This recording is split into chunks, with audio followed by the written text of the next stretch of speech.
नमस्कार, मैं अभिजीत शर्मा उज्जैन आज में आप सभी का स्वागत करता हूं। आइए नज़र डालते हैं शहर की कुछ खास खबरों पर। स्मार्ट सिटी अफसरों की मीटिंग में जानकारी सामने आई कि जिन कामों के लिए 4 साल पहले 11 करोड़ मिले वो काम नहीं हुए तो लागत बढ़ गई। अब दोबारा टेंडर निकालकर 11 चौराहों को बनाना है एक्सीडेंट फ्री। इन कामों की डिजाइन तो बना ली गई थी, टेंडर भी हुए। महापौर ने पूछा काम क्यों नहीं हुआ तो अवसर का बहाना सामने आया कि अतिक्रमण नहीं हटा पाए। पुराने निगम आयुक्त ने भी काम से मना कर दिया था। दरअसल महापौर मुकेश टटवाल और एमआईसी मेंबर द्वारा स्मार्ट सिटी के अधिकारियों की मीटिंग विकास कार्यों की समीक्षा हेतु बुलाई गई थी। बैठक में सीईओ आशीष पाठक, अधीक्षक अभियंता नीरज पांडे सहित अन्य अधिकारी उपस्थित थे। महापौर ने 7 दिन में सभी कामों को शुरू करने के निर्देश दिए हैं। इसमें हो गया कंप्लीट हो गया। इसमें डाइविंग पूल है सर, लीजर पूल है, फिर अंदर बैडमिंटन बॉक्स क्रिकेट है, बैडमिंटन कोर्ट, जिम्नेशियम, फिर जकूजी, सोनाबाद। प्राधिकरण अध्यक्ष श्याम बंसल ने प्राधिकरण में चल रहे विभिन्न निर्माण कार्यों की समीक्षा बैठक में कार्यों को तीव्र गति से पूर्ण किए जाने के निर्देश दिए हैं। उक्त जानकारी देते हुए प्राधिकरण के मुख्य कार्यपालन अधिकारी संदीप सोनी ने बताया कि शुक्रवार को संपन्न समीक्षा बैठक में प्राधिकरण अध्यक्ष श्याम बंसल ने प्राधिकरण की प्रस्तावित आवासीय योजना TDS 3 एवं TDS 4 के संबंध में आवश्यक जानकारी ली तथा आर्किटेक्ट के साथ बैठकर दोनों योजनाओं के लेआउट का अवलोकन किया तथा आवश्यक सुझाव दिए गए। बैठक के दौरान ही अध्यक्ष श्याम बंसल द्वारा समस्त निर्माण कार्यों को तीव्र गति से पूर्ण करने के निर्देश दिए। नानाखेड़ा क्षेत्र में C21 मॉल के समीप निर्मित किए जा रहे शॉपिंग कॉम्प्लेक्स के निर्माण कार्यों की समीक्षा के साथ ही शिप्रा विहार योजना में निर्मित किया जा रहे वाणिज्य ब्लॉक के निर्माण कार्यों के अंतर्गत बगीचों एवं प्रवेश द्वार के निर्माण कार्य को शीघ्र पूर्ण करने के लिए इंजीनियरों को निर्देश दिए गए। समीक्षा बैठक के दौरान अधीक्षण यंत्री नीरज पांडे, कार्यपालन यंत्री कैलाश पाटीदार, राकेश गुप्ता, सहायक यंत्री संजय साध, महेश गुप्ता, उप यंत्री सुनील नागर एवं भू अर्जन शाखा से विकास नागर मौजूद रहे। एस्केलेटर दो, मतलब एक आने आपको डाउन जरूरत नहीं ज्यादा कि एक में होना और एक स्टेयरकेस भी इधर इसका वहाँ लिफ्ट दे दी हुई कमर्शियल के लिए लिफ्ट एस्केलेटर दो, मतलब एक आने आपको आपको डाउन जरूरत नहीं ज्यादा कि एक में होना। विक्रम विश्वविद्यालय ने हैदराबाद की संस्था के साथ छात्र छात्राओं के हेल्थ का डेटाबेस बनाने का MOU साइन किया है। हाल ही में भारत सरकार ने नागरिकों को डिजिटल बुनियादी ढांचे को एकीकृत करने, डिजिटल स्वास्थ्य सेवा को मजबूत करने के उद्देश्य से राष्ट्रीय डिजिटल स्वास्थ्य मिशन NDHM का शुभारंभ किया है। इसी दिशा में इस महत्वपूर्ण मिशन को साकार करने के उद्देश्य से विक्रम विश्वविद्यालय के कंप्यूटर विज्ञान संस्थान ने अपने सहयोगी संस्थान हैदराबाद के प्रतिष्ठित संस्थान VNR VJIT के साथ मिलकर एक साझा प्रोजेक्ट पर कार्य करना प्रारंभ कर दिया है। डिजिटल हेल्थ डेटाबेस बनाने एवं डेटाबेस पर AI एवं मशीन लर्निंग एल्गोरिदम का प्रयोग कर भविष्य में होने वाली बीमारियों का पूर्वानुमान लगाने एवं बीमारियों की रोकथाम के लिए समय से पूर्व उचित प्रबंधन करने से संबंधित इस प्रोजेक्ट के लिए विक्रम विश्वविद्यालय उज्जैन, VNR VJIT हैदराबाद एवं IPS एकेडमी इंदौर ने एक साझा MOU पर हस्ताक्षर किए। इस अवसर पर विक्रम विश्वविद्यालय के कुलपति professor Akhilesh Kumar Pande, VNR VJIT Hyderabad की कंप्यूटर विज्ञान विभाग की अध्यक्ष प्रोफेसर K नागिनी, विक्रम विश्वविद्यालय के प्रौद्योगिकी विज्ञान संकाय के संकाय अध्यक्ष professor Umesh Kumar Singh, VNR VJIT Hyderabad के प्रोफेसर एवं प्रोजेक्ट समन्वयक डॉक्टर दीपक सुखेजा, कंप्यूटर विज्ञान विभाग के निदेशक डॉक्टर कमल बुनकर, कुल सचिव डॉक्टर प्रज्वल खरे उपस्थित थे। सर इसको शो कीजिए सर। हाँ जी जी हाँ जी।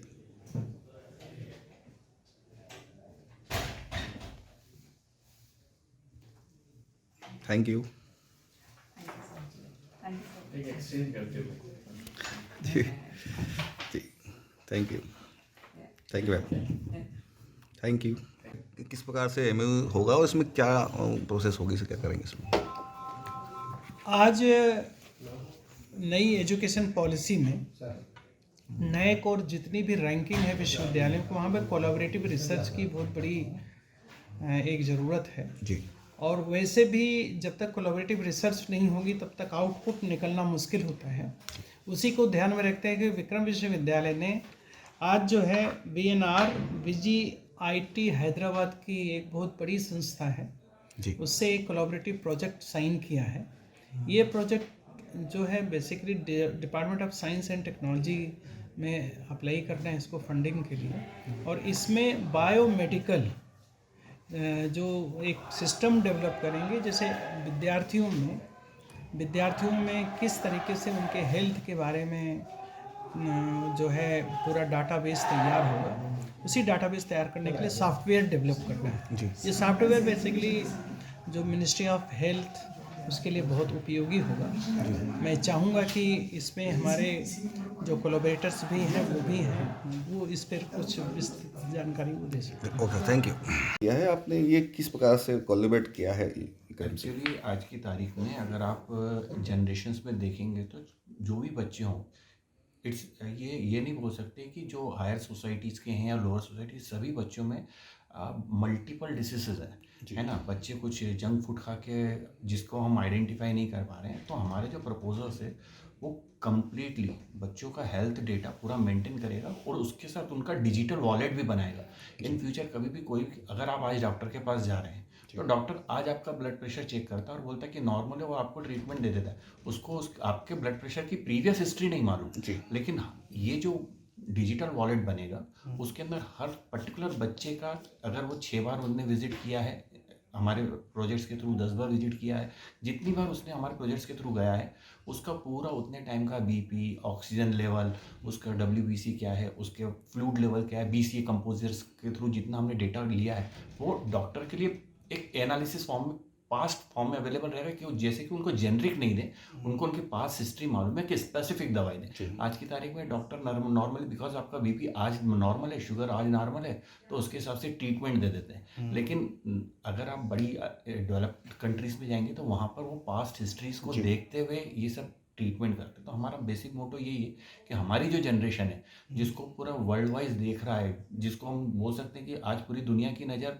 हमारे देश पर इसलिए है क्योंकि हमारे पास कुछ डिविडेंड है, और वो डिविडेंड हमारी जनरेशन है, और ये डिविडेंड लायबिलिटी में बदल सकता है अगर इनके हेल्थ के ऊपर ध्यान नहीं दिया। तो अगर इनकी हेल्थ अच्छी है तो ये हमारे लिए डिविडेंड है, नहीं तो ये लायबिलिटी है। अब हमारे को ये हमारे ऊपर डिपेंड करता है कि किस तरह से हम इन बच्चों को डिविडेंड के फॉर्म में यूज़ करते हैं rather than liability. Thank you. Ujjain के खेड़ा खजूरिया संकुल केंद्र के प्राचार्य ने स्कूल में क्रिकेट बैट से 2 छात्रों की जमकर पिटाई कर दी। प्राचार्य ने बच्चों पर थप्पड़ भी बरसाए। घटना का वीडियो वायरल होने के बाद प्राचार्य ने 8 माह पुरानी घटना बताई है। उज्जैन जिले के शासकीय उच्चतर माध्यमिक विद्यालय खेड़ा खजूरिया के प्राचार्य उदय सिंह चौहान ने स्कूल में 10वीं क्लास में पढ़ाई करने वाले 2 छात्रों की बेरहमी से क्रिकेट के बैट से पिटाई कर दी। बताया जा रहा है कि दोनों छात्र क्लास में क्रिकेट खेल रहे थे, जिससे नाराज होकर चौहान ने दोनों छात्रों को क्रिकेट के बल्ले से पीटा। इस दौरान उन्होंने छात्रों पर थप्पड़ भी बरसाए। मारपीट करते हुए स्कूल के बाहर खड़े कुछ लोगों ने खिड़की से मारपीट का वीडियो बनाकर सोशल मीडिया पर वायरल कर दिया। इस मामले में प्राचार्य उदय सिंह चौहान का कहना है कि वो जिन बच्चों को मार रहे हैं वे क्लास में क्रिकेट बैट लेकर खेल रहे थे। बच्चे इतने शरारती हैं कि वो किसी की नहीं सुनते हैं। उन्हें इतनी जोर से नहीं पीट रहा था, सिर्फ डरा रहा था। हालांकि जिन बच्चों की पिटाई की उनके माता पिता ने अभी तक कोई शिकायत नहीं की है। प्राचार्य उदय सिंह चौहान जब दोनों छात्रों की पिटाई कर रहे थे, उसी दौरान किसी ने खिड़की से मारपीट का वीडियो बनाया। वीडियो में छात्र प्राचार्य से बार बार सॉरी बोलकर माफ़ी मांग रहा है, परंतु गुस्से में प्राचार्य उसकी पिटाई कर रहे हैं। प्राचार्य ने कहा कि वीडियो 8 माह पुराना है, इसे अब वायरल किया गया। मामले में शिक्षा विभाग के ADPC ने कहा कि मामला संज्ञान में आया है, किस कारण से ये मारपीट की है इसकी जांच करने के बाद कार्यवाही की जाएगी। मध्य प्रदेश में सभी जिलों में 15 दिसंबर तक सभी वाहनों में हाई सिक्योरिटी रजिस्ट्रेशन प्लेट लगाना अनिवार्य किया गया है। उज्जैन जिले के सभी वाहनों पर 15 दिसंबर 2023 तक HSRP यानी हाई सिक्योरिटी रजिस्ट्रेशन प्लेट लगाना अनिवार्य किया गया है। RTO संतोष मालवीय ने बताया कि हाईकोर्ट के आदेशानुसार 1 अप्रैल 2019 से पूर्व पंजीकृत सभी मौजूदा मोटर यानों पर HSRP लगाई जाना है। इस संबंध में शुक्रवार को आरटीओ संतोष मालवीय ने विभिन्न शोरूम के डीलरों की मीटिंग भी आयोजित की। मालवीय ने बताया कि वाहन स्वामी शोरूम पर जाकर निर्धारित शुल्क जमा कर उक्त प्लेट लगवा सकते हैं। तय समय सीमा के बाद प्लेट नहीं लगी होने की दशा में कार्यवाही होगी। क्या है कि जब से हमारा HSRP के संबंध में माननीय उच्चतम न्यायालय में कुछ रेपिटिशंस वगैरह दायर की गई थी, जिसमें हाई सिक्योरिटी नंबर प्लेट्स को चस्पा करने के संबंध में माननीय उच्चतम न्यायालय के द्वारा संपूर्ण मध्य प्रदेश और अन्य भारतवर्ष में जितने भी हमारे प्रदेश हैं वहाँ के परिवहन आयुक्त, सचिव महोदय और सभी मंत्रियों को जो है। अब वक्त हो चला है एक ब्रेक का, मिलते हैं ब्रेक के बाद।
उज्जैन के महाकाल थाना अंतर्गत खत्रीवाड़ा क्षेत्र में सोनी कॉम्प्लेक्स के सामने रहने वाली गर्भवती महिला ममता पति पंकज शर्मा के घर में घुसकर 2 अज्ञात महिलाओं ने शुक्रवार को लूट की घटना को अंजाम दिया। ममता शर्मा ने बताया कि शुक्रवार सुबह लगभग 11 बजे के करीब वो घर पर अकेली थी। ससुर और पति काम से गए हुए थे और सास दर्शन करने मंदिर गई हुई थी। करीब 11:15 बजे के करीब 2 अज्ञात महिलाएं घर में घुसी और उसके चेहरे पर कपड़ा बांधकर स्टोर रूम में बंद कर दिया। महिला ने अपने पति पंकज शर्मा को स्टोर रूम के अंदर से ही फोन लगाया। पति महाकाल मंदिर में पंडिताई का काम करते हैं।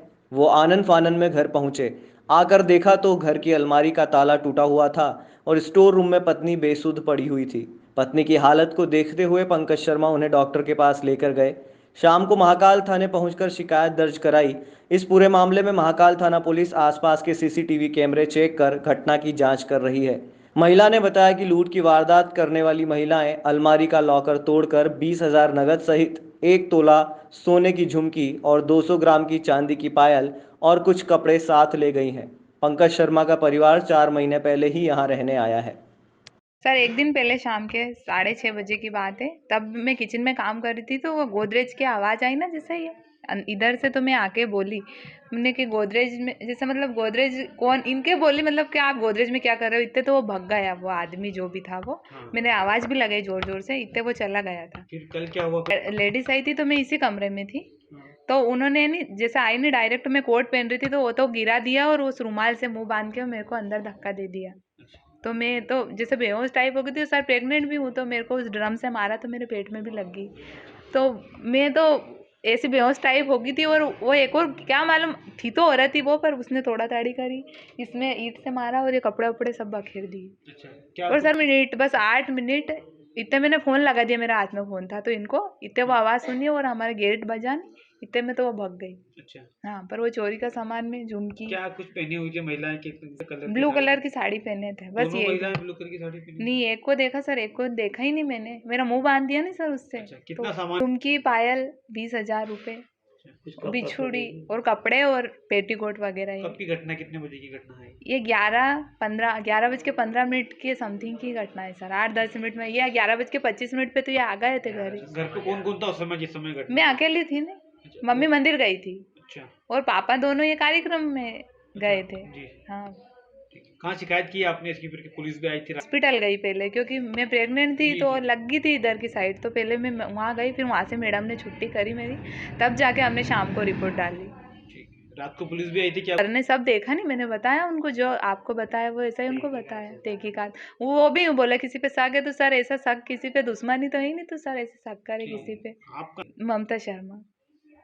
आगे एक परिवार में जैसा कि शिकायत मिली थी कि कोई महिला उसके घर में जाके और कुछ साड़ियाँ और कुछ ज्वेलरी, कुछ रुपए चोरी करके ले गए हैं। इसके संबंध में हमारी टीम गठित की गई है और वो क्षेत्र के सीसीटीवी फुटेज देख रही है। इसके अलावा क्षेत्र के अन्य दुकानदारों से पूछताछ कर रही है, इन्वेस्टिगेशन चल रही है। जो बात की तो ये घटना लगभग दिन के 10 बजे के आसपास की बताई जा रही है। उसने बताया कि कोई महिला उसके घर में एंट्री की और उसको 1-2 थप्पड़ मारे और उसको उसके कमरे में ही बनी गैलरी में बिठा दिया। इसके बाद उसकी अलमारी से साड़ी और उसमें रखी हुई कुछ नकदी और कुछ ज्वेलरी ले गई और बाकी साड़ी, ज्वेलरी, नकदी उसी में छोड़ गई है। एक दिन बोलना है कि एक दिन भी उसको ऐसा अंदेशा लगा था कि कोई उसके घर में आ रहा है, लेकिन उसने देख नहीं पाया था कि कौन है और ना किसी को सूचित किया था, ये पुलिस को या किसी अथॉरिटी को। अभी इन्वेस्टिगेशन चल रही है और जैसे भी हमें साक्ष्य मिलते हैं उसके बाद प्रकरण दर्ज किया जाएगा। साल की अंतिम लोक अदालत नगर निगम के कई जोन में आयोजित की गई है, जिन पर लोगों की समस्या का समाधान किया जा रहा है। यही सारी व्यवस्थाओं को देखने के लिए आज नगर निगम कमिश्नर रोशन कुमार सिंह अपने अमले के साथ लोक अदालत वाली जगह पर पहुंचे और निरीक्षण किया। दरअसल नगर निगम द्वारा कई तरह के कैंप लगाकर लोगों को लोक अदालत में राहत देने का काम किया जा रहा है। किस तरह की व्यवस्थाएं लोक अदालत के दौरान चल रही है, इसका जायजा लेने के लिए उज्जैन कमिश्नर रोशन कुमार सिंह अपने अमले के साथ पहुंचे। यहां उन्होंने जोन वाइज अवलोकन किया। कमिश्नर ने जानकारी देते हुए बताया कि नेशनल लोक अदालत में लोगों का उत्साह देखने को मिल रहा है। वे जोन वाइज सभी क्षेत्रों का निरीक्षण कर रहे हैं। यहाँ पर लोग बढ़ चढ़कर संपत्ति कर जमा करने के लिए पहुंच रहे हैं। उन्होंने चामुंडा माता स्थित पीएचई कार्यालय का भी निरीक्षण किया। यहाँ पर जल कर जमा करने वाली व्यवस्थाओं को देखा और चर्चा में उन्होंने बताया कि अभी तक संपत्ति कर में 1 करोड़ से अधिक की राशि जमा हो चुकी है और 40 लाख तक राशि जल कर में जमा कर चुके हैं। फिलहाल यह देर शाम तक जारी रहेगा। जो भी अपनी बकाया राशि जमा करना चाहते हैं वे नगर निगम द्वारा लगाए गए जोन वाइज कैंप में जाकर जमा कर सकते हैं। साथ ही नगर निगम कमिश्नर ने यह भी बताया कि आने वाले लोगों के लिए हमने सर्व सुविधा का ध्यान रखा है, उन्हें कहीं भटकना ना पड़े, इसके लिए भी व्यवस्थाएं की गई है। जैसा आपको विदित है, आज लोक अदालत पूरे नगर निगम क्षेत्र में ऑर्गेनाइज किया गया है और रहवासियों का उत्साह देख के बहुत खुशी है, प्रसन्नता हो रही है। मैंने अभी सभी जोनों का निरीक्षण किया है जहां संपत्ति कर जमा हो रहे हैं और ये जो पीएचई का खंड कार्यालय है यहाँ पे जल कर जमा हो रहा है। आप देख पा रहे हैं कि लोग बड़ी संख्या में अपने घरों से निकल के आ रहे हैं कर जमा करने के लिए। अभी तक के जो अनुमान है उसके हिसाब से हमारी संपत्ति कर में 1 करोड़ से ज़्यादा के कर जमा हो चुके हैं और उसी प्रकार से जलकर में भी करीबन 40 लाख के आसपास का कर जमा हो चुका है और ये प्रक्रिया आप देख रहे हैं अभी चली रही है और रात के 12 बजे तक 1 बजे तक जब तक हमारे सभी लोगों का कर जो आ गए हैं उनका जमा ना हो जाए तब तक हम लोग पूरा जोन का और जलकर का अमला पूरा काम करता रहेगा। कई हम लोगों ने प्रयास अभी किए हैं, जैसे जो हमारे बड़े बकायादार हैं जो 1 लाख से ज़्यादा जिनके कर संपत्ति कर में बचे हुए हैं, 2.5 लाख से ज़्यादा जिनके कर अभी जलकर में बचे हुए हैं, उनके घरों पे भी हम टीम भेज रहे हैं कि उनको हम ये अवगत करा सकें कि आज अच्छा अवसर है जिसमें आप अधिभार में छूट ले सकते हैं। और इसके अलावा जो बकायादार हैं हमारे उनको हम लगातार कॉलिंग करा रहे हैं, डेडिकेटेड टीम्स बैठी हुई हैं कॉलिंग कर रही हैं जिससे कि उनको पता चल सके कि आज एक सुनहरा मौका है और जो सरचार्ज में जो छूट मिलनी है उसका लाभ ज़्यादा से ज़्यादा संख्या में ले सकें। जो जमा करने आ रहे हैं उनको किसी तरह की दिक्कत ना आए उसके लिए भी आपने जी बिल्कुल, हमारा ये कर्तव्य है कि जो लोग घरों से निकल के आज लोक अदालत में हिस्सा ले रहे हैं और अपने बकाया करों को जमा कर रहे हैं उनको कोई कठिनाई ना हो। हम लोग अभी सांकेतिक वगैरह और बढ़वा रहे हैं और आते ही ये पता चल जाए कि यहाँ पे हमें एंट्री करवानी है, यहाँ पे कैश जमा करना है और यहाँ से रसीद मिलेगी। इस तरह की सारी व्यवस्था की गई जिससे कि आगे। निगम आयुक्त रोशन सिंह द्वारा अटल आश्रय स्थल रेन बसेरों का निरीक्षण किया गया। शुक्रवार रात नगर निगम आयुक्त रोशन कुमार सिंह द्वारा निगम द्वारा संचालित अटल आश्रय स्थल रेन बसेरे का निरीक्षण किया। रेन बसेरे में आने वाले निराश्रित, बेघर एवं बेसहारा लोगों के लिए निगम द्वारा जो व्यवस्था की जाती है उसका जायजा लिया गया। साथ ही नागरिकों से चर्चा करते हुए निगम द्वारा जो सुविधाएं उपलब्ध कराई जा रही हैं उसका फीडबैक लिया गया। शहर में अभी ठंड का जो मौसम चल रहा है उसके मद्देनजर खासकर आज रेन बसेरों का मेरे द्वारा निरीक्षण किया जा रहा है जिससे कि यहाँ की व्यवस्थाएं जो है सही तरीके से हैं या नहीं है। ठंड के समय में कंबल और रजाई वगैरह की व्यवस्था है कि नहीं है, साफ़ सफाई है या नहीं है और क्योंकि ठंड है तो अलाव की लिए अगर आवश्यकता पड़ रही है तो उसकी व्यवस्था यहाँ पे है। तो सब व्यवस्थाओं को देखने के लिए आज आकस्मिक निरीक्षण किया है मेरे द्वारा और व्यवस्थाएं यहाँ पे ठीक पाई गई है। कितने रेन बसेरे निगम द्वारा संचालित किए जा रहे हैं? वर्तमान में अभी 6 रेन बसेरे संचालित किए जा रहे हैं और 6 में पार्शियली अब लोग भरे हुए हैं और अगर आने वाले दिनों में और आवश्यकता पड़ती है तो बिस्तर और बेड और मैट्रेस कंबल की व्यवस्था की जाती है। कोई शुल्क वगैरह लिया जा रहा है? नहीं, ये व्यवस्था शासन की तरफ से निःशुल्क की जाती है और अक्सर ऐसा देखने में आया है कि कोई किसी कारण से रुकना पड़ा उसको यहाँ पे, जो दूसरे गांव का है, दूसरे शहर का है, मजबूरी में यहाँ रुकना पड़ रहा है, किसी भी काम से आया है, व्यापार से आया है, किसी का इलाज कराने आया है, तो निःशुल्क जो व्यवस्था है उससे काफ़ी लोगों को एक आसानी हो जाती है और उनका अनावश्यक जो खर्च होता है वो नहीं होता है। रेन बसेरों के अलावा कहीं और अलाव की व्यवस्था निगम द्वारा की गई है? बिल्कुल, शहर में चूँकि इस समय ठंड पड़ रही है तो जो हमारे फुटपाथ हैं, चामुंडा माता का चौराहा है, देवास गेट बस स्टैंड है, नानाखेड़ा बस स्टैंड है, इन सभी सार्वजनिक जगहों पे नगर निगम के द्वारा अलाव की व्यवस्था की जा रही है। उज्जैन महापौर मुकेश टटवाल ने महाकाल मंदिर का दौरा किया। जल्द ही की जाएगी नगरवासियों के लिए भस्म आरती की व्यवस्था। महापौर मुकेश टटवाल द्वारा महाकालेश्वर मंदिर का दौरा किया गया और आम दर्शनार्थियों के लिए की गई दर्शन व्यवस्था का जायजा लिया गया। इस दौरान महापौर द्वारा पूर्व में उज्जैन नगरवासियों के लिए एक दिन मंगलवार को निःशुल्क भस्म आरती के दर्शन की व्यवस्था लागू किए जाने को लेकर महाकाल मंदिर में निरीक्षण किया गया। महापौर मुकेश टटवाल ने जानकारी देते हुए बताया कि महाकालेश्वर दर्शन करने वाले आम दर्शनार्थियों के लिए की गई दर्शन व्यवस्था की सभी लोग तारीफ करते हैं। उसी व्यवस्था को देखने के लिए आज महाकालेश्वर मंदिर आए थे। आने वाले दिनों में कोशिश रहेगी कि प्रबंध समिति की बैठक में ये निर्णय लिया जाए कि आने वाला दर्शनार्थी बाबा की दहलीज तक पहुंच सके और उनके द्वारा लाया गया प्रसाद भगवान को चढ़ सके। साथ ही हमारे द्वारा उज्जैन शहर वासियों के लिए सप्ताह में एक दिन मंगलवार को निःशुल्क भस्म आरती की व्यवस्था की घोषणा की गई थी, जिसका प्रस्ताव भी पास हो गया है। संभवतः अगले मंगलवार से शहर वासियों को भस्म आरती की सुविधा उपलब्ध कराई जाएगी। आज बाबा महाकालेश्वर के दर्शन करने का सौभाग्य मुझे प्राप्त हुआ है। तो जब मैं यहाँ दर्शन करने के लिए आया तो यहाँ पे श्रद्धालुओं से बातचीत हुई जो सारे देश भर से आते हैं। तो हमारे बाबा महाकाल के दर्शन करने के बाद सब लोग बड़े प्रसन्नता से और हमारी व्यवस्थाओं को अच्छा बताते हैं। लेकिन मुझे लगा कि आज जाके देखना चाहिए। तो जहाँ पर हमारे आम श्रद्धालु जहाँ पर दर्शन करते हैं वहाँ जाकर के मैंने देखा, हमारे उज्जैन का जो नगर द्वार है वहाँ भी मैं जाकर के दर्शन की व्यवस्था देखी है। और साथ ही मुझे लगा कि जब बाबा महाकालेश्वर के दर्शन करने के लिए व्यक्ति आता है वो घंटों अपने पूजा की सामग्री हाथ में लेकर के बाबा के वहाँ तक जाता है। तो मेरा ऐसा, अब जब हमारी प्रबंध समिति की बैठक होगी तो उसमें इसे निर्णय करवाने की हम कोशिश करेंगे कि हम ऐसी व्यवस्था बनाएं कि बाबा के देहली तक जाकर के दर्शनार्थी दर्शन कर सके, ताकि उसकी पूजा सामग्री और जल बाबा को अर्पण हो। क्योंकि गर्भगृह के अंदर तो इतने सारे श्रद्धालुओं को दर्शन कराना संभव नहीं है, लेकिन हम उनको बाबा की देहली तक तो हम ले जा सकते हैं। ऐसी व्यवस्था जमाएंगे, इसका हम प्रयास करेंगे और निश्चित रूप से आने वाले समय में ये व्यवस्था लागू, ऐसा मेरा पूरा प्रयास रहेगा। साथ ही हमारे उज्जैन वासियों के लिए हमने जो प्रति मंगलवार को निःशुल्क भस्म आरती प्रारंभ करने की घोषणा की थी और जो हमारी प्रबंध समिति में स्वीकृत भी हो गया है, तो चुनाव के कारण उन्होंने प्रारंभ नहीं की थी।